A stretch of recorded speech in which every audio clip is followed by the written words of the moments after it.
Welcome to Second Take, the show that focuses on the issues behind the news. Randgold Resources and AngloGold Ashanti this week concluded an investment agreement aimed at the formation of a joint venture to redevelop and operate AngloGold Ashanti's Obuasi gold mine in Ghana. Mining Weekly editor Martin Creamer tells us more. Welcome, Martin. Hi, Leandi. Firstly, Martin, Randgold and AngloGold Ashanti have a long history of cooperation. Please tell us a little bit more about this. Well, if you look at Randgold Resources, it was born down the road here in Johannesburg, but the decision at that time was that it would be an African operation, and it listed in London to do that, to raise funds. And then you've got AngloGold Ashanti, also primarily listed in Joburg. So, they're both born out of Joburg. When Dr. Mark Bristow started off Randgold Resources, he went into Mali, and he started with the Marilla mine, Marilla the gorilla. And, that was the starting point, but he needed capital. So he looked at that stage for a partner. And the 50-50 partner that he chose was AngloGold Ashanti. It wasn't called AngloGold Ashanti at that stage because it still hadn't done this Ghana deal. And so that was the company maker for Randgold, which has since done so well, on the London Stock Exchange. And you can't say that they always got on well because, there were differences of opinion along the line. But it didn't stop them, from doing a second deal, and that was in the Democratic Republic of Congo with the Kibali mine, which has really gone very, very well. And in that respect, I think, Randgold, even though it's the smaller partner, tends to take the lead, which it did at Kibali. And it brought in, the gold ounces ahead of schedule and on budget. So, of course, everyone was applauding that. And now they've got to take a third marriage vow that they want to do at Obuasi's, which is a much trickier situation. We've had this situation of Randgold Resources being a discoverer and a developer.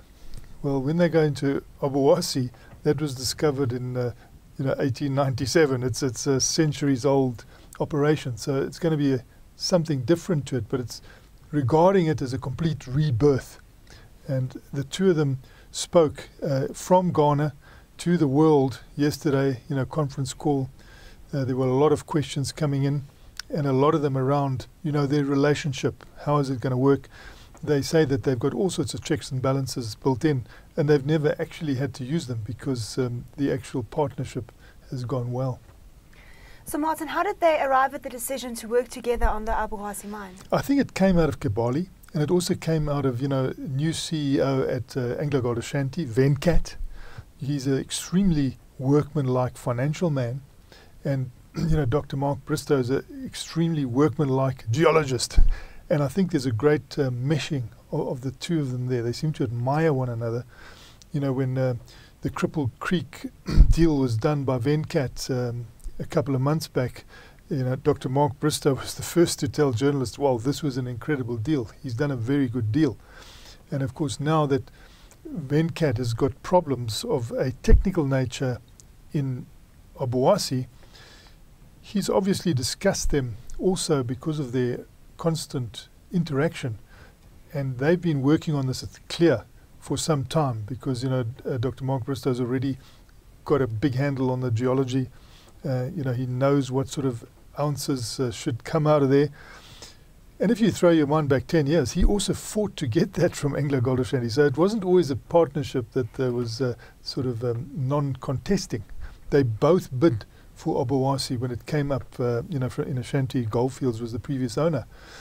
And they had run into trouble with hedging the gold sales, and they needed to offload quite fast.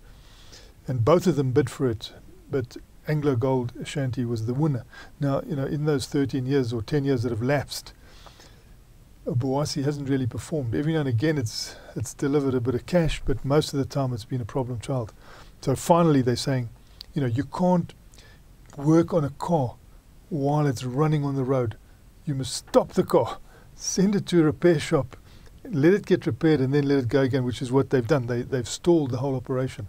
They've also had to retrench a lot of people, and while they redesign this mine, and now in the process of redesigning, AngloGold Ashanti has decided we can't do this on our own. Our balance sheet just won't stand this, so let's bring in a partner. They've always said they wanted to bring in a partner. They discussed it with journalists over and over that they want a partner, and now they've announced that it's Randgold Resources. I don't think they could get a better one. And Martin, did they give an indication of what the redesign or redevelopment of the mine will entail, and how will it improve its profitability? Well, they want to turn this into Africa's most modern, best practice, top-notch mine. That is there. They want to gear up skills, and it'll be replicating what they say is happening in Africa. They say South Africa is really falling behind because, Africa has grasped this modernity. They know that, these mines have got to be profitable. Otherwise, nobody in the community benefits. The government doesn't benefit. There's no stakeholder benefit. The investors run for cover. They realize that, use best practice. You've got to move from labor intensity to capital intensity, because this is what mining has become. Employing people will be in other areas rather than mining these days. So now Randgold Resources sees itself as an accomplished mechanized miner already. So they want to roll out what they've done. They're studying the geology and thinking, well, what is best for this? What sort of mining method will they go for? And they've already clear in their mind, that it's got to be the most modern mechanized best practice. They don't want to be called, Africa's best miner. They want to be called the world-class miner in Africa, although they do all their mining in Africa. So they've got 5 operations, and they've got used to this idea of mechanization, so they will roll it out here.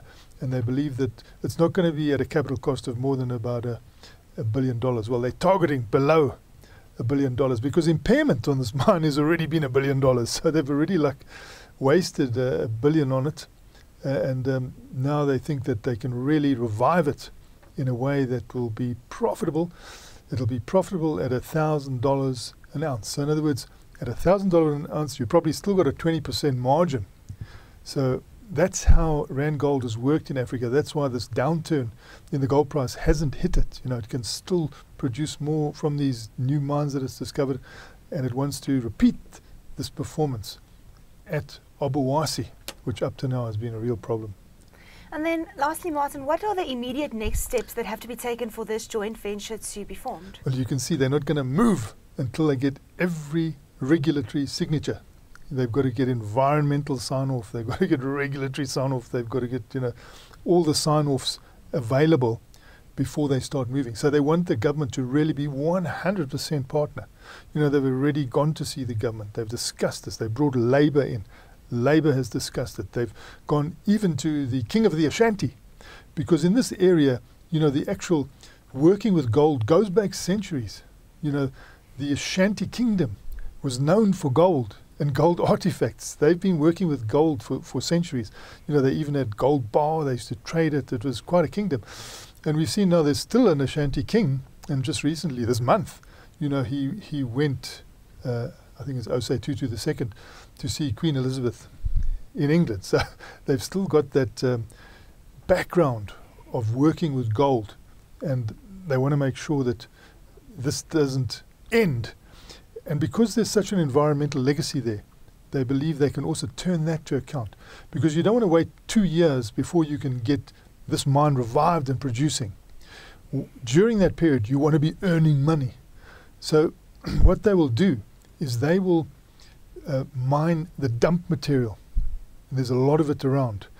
They will mine the dump material, and they will fulfill the environmental duty of rehabilitating, all the pits and everything like that, but in a way that is generating revenue, so that when they go to the market to raise capital, they're probably going to get a much better reception, because this will already be producing cash from the surface material and killing 2 birds with 1 stone.